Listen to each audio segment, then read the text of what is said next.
Hello everyone. I am finally getting garden tour in.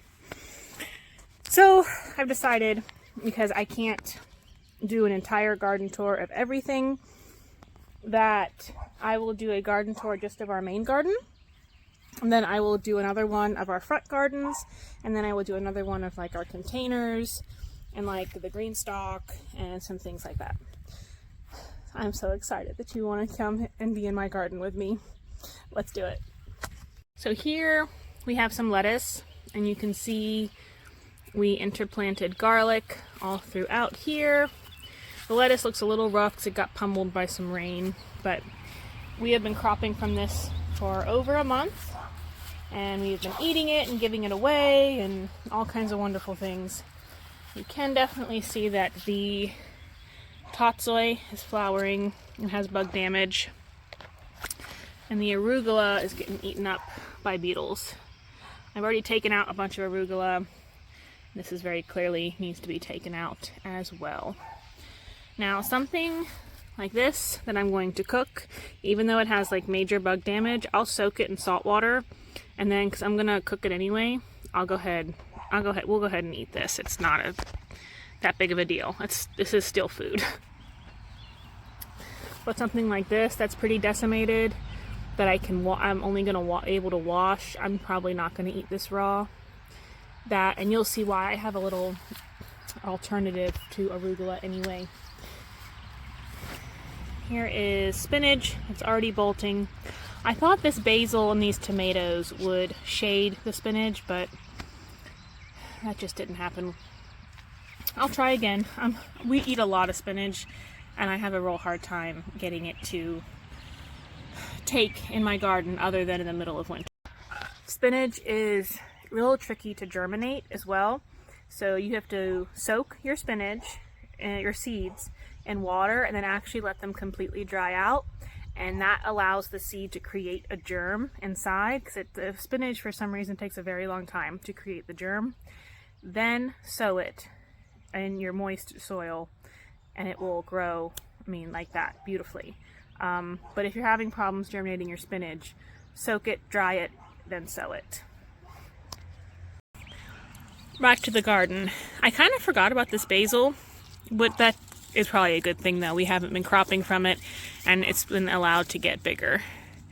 When you touch basil, it just wafts right to you. It's wonderful. I never feel like I have enough basil, because we use basil for tea also. Basil tea is amazing. So you'll notice my privacy fence is in 6-foot sections, and my garden is in 6-foot sections.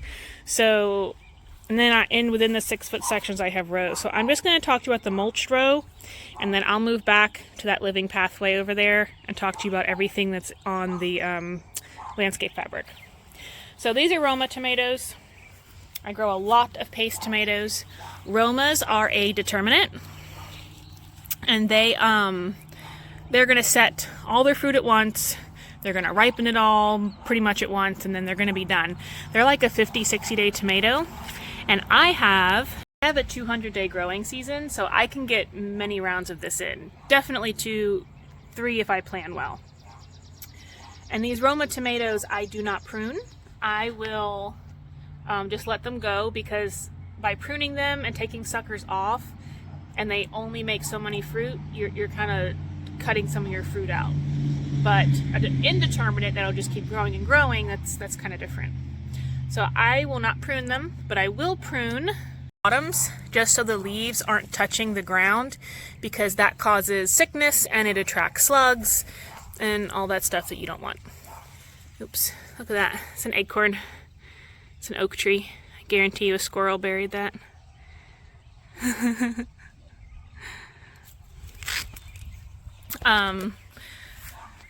So all of these in the front will be Romas, and that is how I grow them. I do them with a Florida weave, which is just a stake and a stake, which actually I don't recommend these plastic ones. They're real bendy. They don't do well. And I'll use some tomato twine, and it just kind of crisscrosses, and it just kind of holds them up. And because they don't get super tall, that's all they really need. Here, these are the stakes I recommend. I call them baby T-posts. They're actually just, I guess, 5-foot T-posts, but they look like such babies compared to the big ones. So here in the front, in the mulch section, bush beans. We had a bunch, but my children came and ate them for breakfast the other day. So I'll just have to wait to actually make a meal. But you can see they are flowering like crazy. The bees are in there doing their thing. We're getting beans. And then keep going. These in the front are Space Master cucumbers. I guess a Space Master is kind of like the premise of a determinate cucumber. Like this is kind of, if you can see these two in the back, that's kind of as tall as they get. They're not going to get super much taller because these two have been this size for a while. And they're still setting fruit. We're still cropping from them. They're still flowering. But these are also like a 56 day cucumber. So once again, I can get more of these in. And how I succession sow is once I take my first crop of fruit, I plant more seeds, because that's roughly the same time that these are going to be done, and I need to have those new ones to pop right in, so I'm not have any gap period of not having a plant that's almost ready to produce. So I don't like putting in 6-week-old seedlings, but usually on my second sowing that ends up being roughly where it's at, 6 weeks, and these will be done, and I'll be putting new ones in, which I have not sown those seeds yet. I mean, I'll do a reel on me sowing those seeds. You guys can watch that with me. So my cucumber sections are pretty much the same. I Florida weave them. These are the good stakes. More Romas, more basil. Was that basil flowering? No, ma'am. I'm sorry. That's not necessary right now. Do you call certain plants ma'am and certain plants sir? I think sunflowers are all sirs. My basil's a ma'am. Here's my aromas, and in between these is Sweet Alyssum. If you hear a little sprinkling, it is sprinkling and raining. Oh, there's a Hoover fly on. Let's see if I can't. Oh, he flew away. Never mind. Oh, there he is. Hang on. If I can't get it. He's right there. Hoover flies are super neat. Hoover flies are extremely unappreciated pollinators. They are a fly. They look kind of like a bee, but they can't sting. But they will also, the adult and the larva Hoover fly will eat aphids. They will actually stick, they kind of have a little prosthesis, they'll stick it in and suck the aphid dry. And I just feel that that is an appropriate death for an aphid, in my opinion as a gardener. So there's actually a lot of greenhouses and seed companies who are choosing to raise Hoover flies over honeybees because they pollinate, they don't sting, and they will eat the aphid if there's any infestation problems. And on top of that, the actual fly only lives a couple days, so they procreate like really quickly. We have zucchini, which is already getting sick, but that's okay because I have zucchini this year. No vine borers yet. I prune my zucchini to keep it off the ground like I do my tomatoes. And look, that zucchini. It's ready to come out of the garden and be eaten. That's exciting. All this in the front is zucchini. And zucchini, because I direct sow it, it is already direct sowed in between all of these plants, which this rain is just going to be just wonderful that I sowed right before the rain. So these, you can see, this one's not doing well, but she has some zucchini I'll probably get before she's done. That one's got a little mildew on her. Come on. A little mildew on her, but there's zucchini already. More Space Master cucumbers. I will say I have noticed about the Space Masters, I don't have to prune them. They get like no little armpit sucker shoots like the National Pickling, American Pickling cucumbers do. Oh, before I pass by her, this is nasturtium. Nasturtium is a great interplant for your cucumbers because they will deter cucumber beetles. And this is my alternative to arugula. The leaves are edible. The flowers are edible too, but the leaves are kind of like arugula. They're kind of peppery. My son calls that the lily pad leaf plant. This was a weird section of beans. We have pole beans and bush beans, and they're the same kind as before, but the germination was weird over here. Of course, more aromas interplanted with our garlic. Our garlic that I plant during the summer, garlic helps accumulate sulfur in the soil. Garlic will help accumulate sulfur in the soil, and sulfur is a natural fungicide, along with the fact that garlic has a smell and it deters some pests and things like that. But also, the garlic I plant in the spring, it grows in the summer, we harvest it, and I will take the biggest cloves and plant that for our actual garlic crop during the fall through the winter, and I will harvest it like June-ish of next year.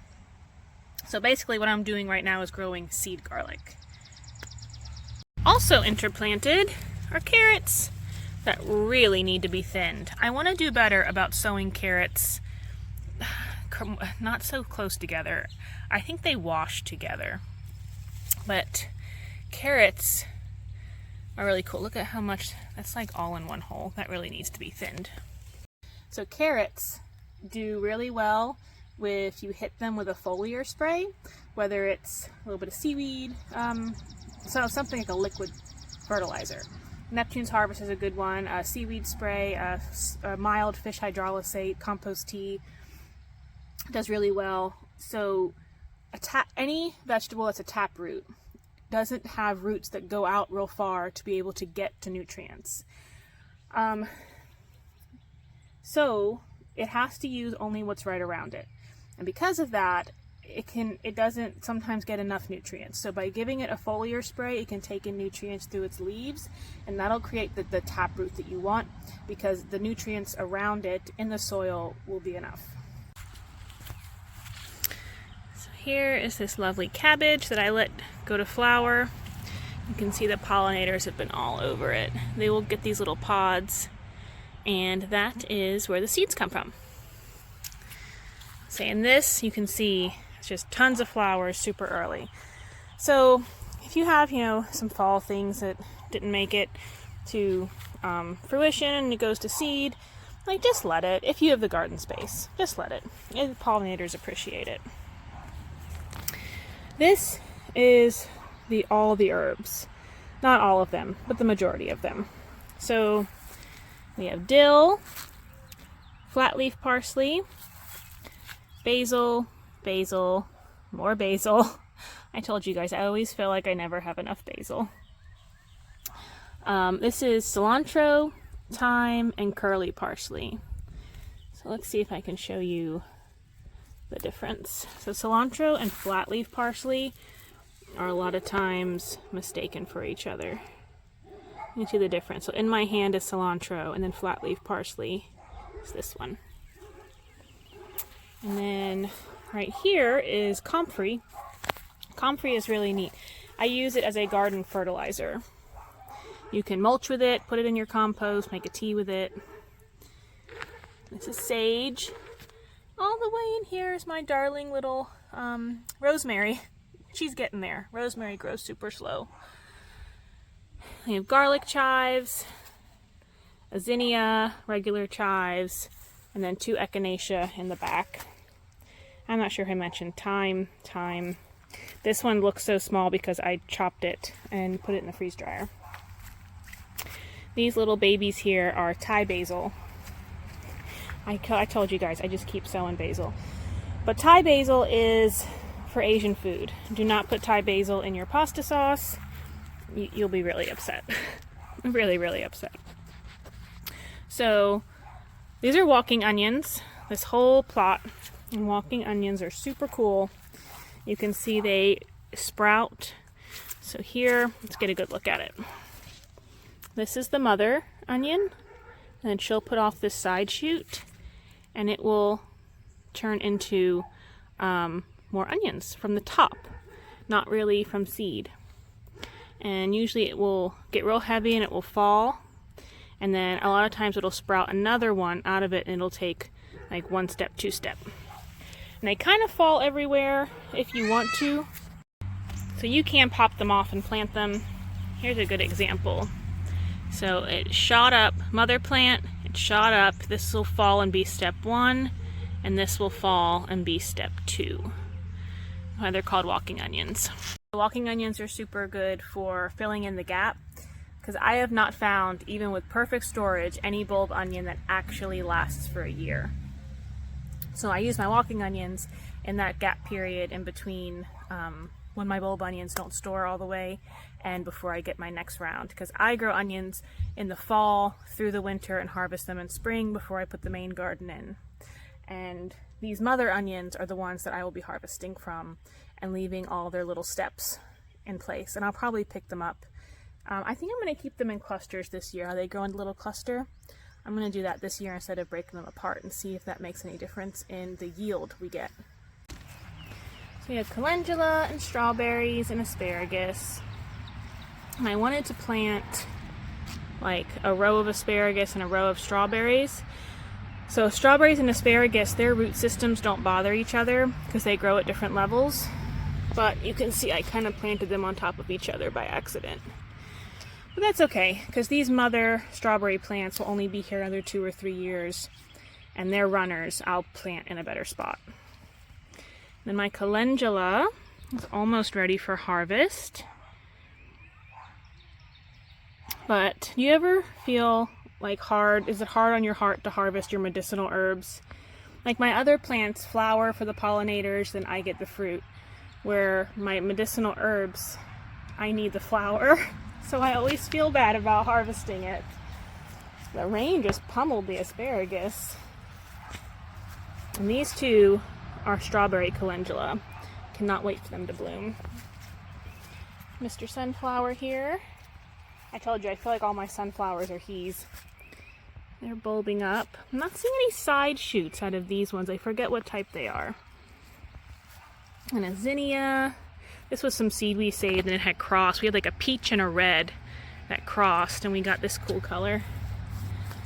More Thai basil that I popped in. And we're gonna go past. I talked to you about the walking onions, the echinacea. Echinacea is really neat. It has a rule of 2. So echinacea will bloom its second year, and then you can't harvest its first blooms, or you can kill it. You have to harvest these second ones. And also, echinacea, you can see, look, this was the first bloom under here. When the light is, the stems grow with the light. So as we get more and more light, the flowers will get taller and taller. That's pretty cool. And here are my peppers. I'm not a great pepper grower. I try my hardest, but I'm not the best at it.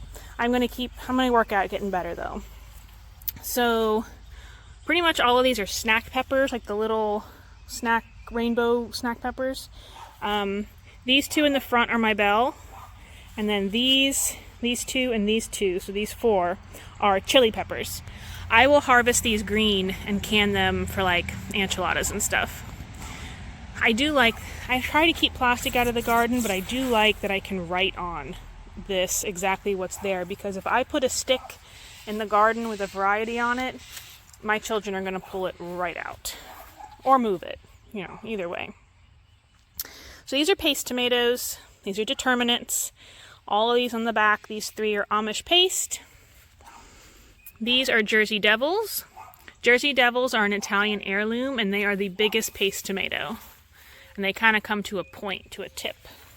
They're really neat. And they have a very, even for a paste tomato, they have one of the lowest water contents.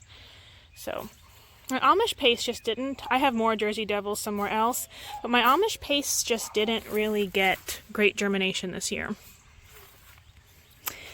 Kentucky Wonder pole beans, we planted before a big rain, and I'm assuming they washed under the fabric. Probably germinated and couldn't come up, so we had to resow those. And back here is my national pickling cucumbers. We have already pruned a lot of them, but you can see there's cucumbers everywhere. And then these two are from M.I. Gardner. These are American pickling cucumbers. You can see they look a little different, those compared to those. I only grow pickling cucumbers. We do a lot of pickles. We do a little bit in salad, but we don't mind them. But we don't mind eating our pickling cucumbers in salad. It's like not a big deal. What else? Oh, relish. My son puts relish on everything, even his eggs. And finding relish that doesn't have high fructose corn syrup in it, where I live, is really hard. So relish is a year's worth of relish is a big deal for us. Big goal. Okay. This is a trombonzino. This is an Italian winter squash, but the cool thing about it is if you pick it young, not quite this young, it can get bigger than this, it can be used as a zucchini, but if you let it go all winter, you can use it as a winter squash, kind of like a butternut, and they're very sweet. And you can see they get suckers. So I think that's a new sucker coming out of there. And all of this, these little white, it was laying down for way too long. And it was trying to root into the plastic, which was not ideal. But if you also see, that is called a gardener damage, because the gardener, me, slightly freaked out when I saw squash bug eggs, and I damaged my plant getting the eggs off. I found the squash bug though, and I squashed her. An appropriate death. Zinnia, that was a late germination. I was really surprised that one came up. So now here I have more paste tomatoes because, like I said, we are Italian and eat so much sauce. So these small ones in the back were sown with all the other ones, but these are Hungarian ox heart, so they're like a heart shaped. I don't know much about them except they seem to be growing slower. They're, I've never grown them before. So we'll see, maybe they'll take off with a little more heat. These are more Jersey Devils. And then, of course, Roma's in the front. That big old beast right there is a Roma. And more pickling, national pickling cucumbers all right here. I prune my cucumbers. I take the suckers off. The reason I prune my cucumbers is because technically its root system and the foliage can only handle producing so much fruit. And the plant's goal is not to make food for me. The plant's goal is to make as much seed as possible, ripen it, and die. So to get the best food, I think pruning my cucumbers is the way that I like to do it. Some people really like to let them bush out, but personally, I like to prune them. And it's the same thing as a tomato. In the armpit, they'll get like a little sucker, and you just pop it off. And you can always tell because it looks like a new head. It looks like a new, let me show you that, but it's in the armpit, not on the top. And as far as trellising goes, this netting I really like for the cucumbers and the beans, and it's actually like rabbit fencing. It's supposed to go like around a garden, and it came with those white stakes that I'm using for the floor to weave. I don't like those stakes. Get metal stakes. But this is awesome. I don't know if this would be great for tomatoes. It's not, I don't know. I mean, it's pretty sturdy. Maybe. I don't know. But this can fit in the back of my car. And I didn't think we were going to get cattle panels. But you can see over here, we actually were able to get some. Here are pole beans. You can see they are coming way up. And I keep putting them back down and putting them through. But they are just finding their way back up again. What I'm wondering is if I could take something from here to like the post, and if I could somehow get it like a little archway, that'd be lovely. Another section of tomatoes. These are our slicers. You can see I just used, because I said I didn't think we were going to get cattle panels, garden wire and tomato twist tie, but not cut, already like in like a long string. And I did it kind of like you would in a greenhouse, like I just wrapped it around the bottom and around the plant, and it's holding them up really well. So this is a pink ox heart. She's doing really well Ooh, a little bit of damage on that tomato. But these ones are going to be cool. And then these are solar flare. These will be like a stripied one. And look how they're developing. I'm pretty sure it's a cat-faced tomato. What a cat-faced tomato is, it happens with a lot of heirlooms. It's asphyxiated blossoms, meaning like two blossoms kind of stuck together and grew together, and because they did that, the pollinators couldn't pollinate each one well enough, so it'll grow with like this weird little core that you'll have to cut out. That's really not a big deal for a home gardener, but like a market gardener might not love it for, you know, aesthetic and look. It might not look pretty. Here's a pineapple tomato. You can see her leaves are a little curled, and she's got some purple veins only on one side. That's telling me a little bit of phosphorus deficiency. None of the other ones seem to have that much though. So I might just hit her with a little bit of foliar spray and see what happens. I don't know. But also look at the cool growth on her stem. See how the leaves are coming up out of the top? It's happening on this one too. Like, this is a solar flare. It doesn't have that. Oh, I guess it kind of does. Some of my other ones don't really have that. Like, here we go. This one doesn't have that. Interesting. But pineapple tomato, and this one is my atomic tomato. I didn't start this one from seed, somebody else did. But if you see the purple, so the purple in this one is not because of a phosphorus deficiency. Purple in some of them are due to the variety. The atomic tomato will have a purple tomato. So whether it's a tomato or pepper or whatever it is, if you're growing a purple or a black variety, it will have, I'm not going to mess up this word, hang on, anthocyanins in it. And that is what causes that purpley color. Anthocyanins, though, are activated by the sun. So if you're growing, like if you're in Arizona growing under a shade cloth, or if you're growing in a tunnel for some reason, if the sun does not kiss the tomato, it won't be as purple as the ones that are grown out in the field. It's kind of a cool little fact about anthocyanins. But yeah, so that's just due to the variety, and I'll see that throughout the whole plant. That's not really, oh, I have dirt on me. That's not really I always have dirt on me. I'm a gardener. It's just part of it. My fingers always have like dirt in the cracks, and I scrub them and I pumice them so much, but welcome to the world of gardening. So anthocyanins, the whole tomato plant, you'll notice purple in like the trusses and some things like that. So just know the variety that you're growing. I know when I first started gardening, watching garden tours really helped me, seeing somebody else grow the tomato plant or whatever it was correctly, so I knew what to expect when I was growing it. So I hope that helps somebody. And then here we have our cherry tomatoes. There's a zinnia hiding in here if you can see her. But this is a sweet cherry. It was like some really old seed from like Lowe's. It's a sweet cherry tomato. She's pretty tall. And then this one, and this one. So these, we call them Gigi tomatoes. They are a cherry, and we got them last year from my mother-in-law's garden. We got the tomatoes and saved the seed. I'm thinking that these Gigi tomatoes are a determinate by the way they're growing, which isn't great because I pruned them.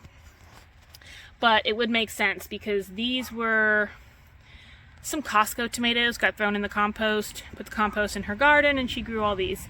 We got to harvest some. I loved the flavor. And because of that, I wanted to grow them. So I saved the seed, planted them, but it makes sense that they're a determinate tomato. Most commercially grown fruit is. The commercial growers like things that are all ripen at once. They can just be done with the plant, which is fine. I'm still going to grow them. I like determinants. It just means you have to plan to do many rounds of them. Just don't expect them to keep going all summer. You can see the difference in height of this one compared to this indeterminate cherry. She's way up there. And same thing with this one and this yellow. These are all yellow pear tomatoes. And I grow them because my children love them. This one decided to be a double leader. Look at her going strong. They get sick so easy. Like the yellow pear tomatoes get sick really easy where I live. They're always the first ones I have to take out, even though they are determinate. They don't last forever. So I do have to have a plan of something to go in there next. Where I live, I can do fall tomatoes. So, you know, I'm always sowing tomato seeds. And here are tomatillos. I've never grown tomatillos before, so if anybody watching this has, I would love for you to put in the comments anything you know about growing tomatillos. I'm starting to get some little lanterns. This is a yellow mammoth, right? Yeah, this is the yellow mammoth from Baker Creek. And I will say I'm noticing it's getting in the armpits, little shoots. And I'm not sure if I'm supposed to prune those or not. Someone tell me, that'd be fantastic. Here's the purple. You can see the purple in the flowers. And these two are greens, green tomatillos. So I am hoping that these tomatillos will take the place of our salsa for the year.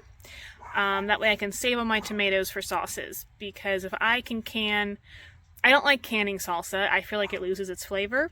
But I was told that canning salsa made with tomatillos, it doesn't lose the flavor like it does with tomatoes. So that is my plan, and hopefully it'll help save a lot of my tomatoes for sauces and other things. And tomatillos are super prolific.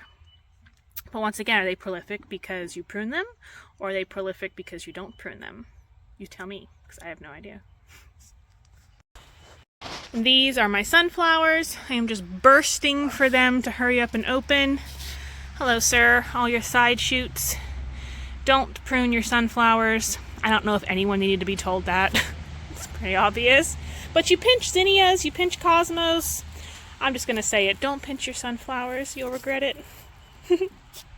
That completes the garden tour of my main garden.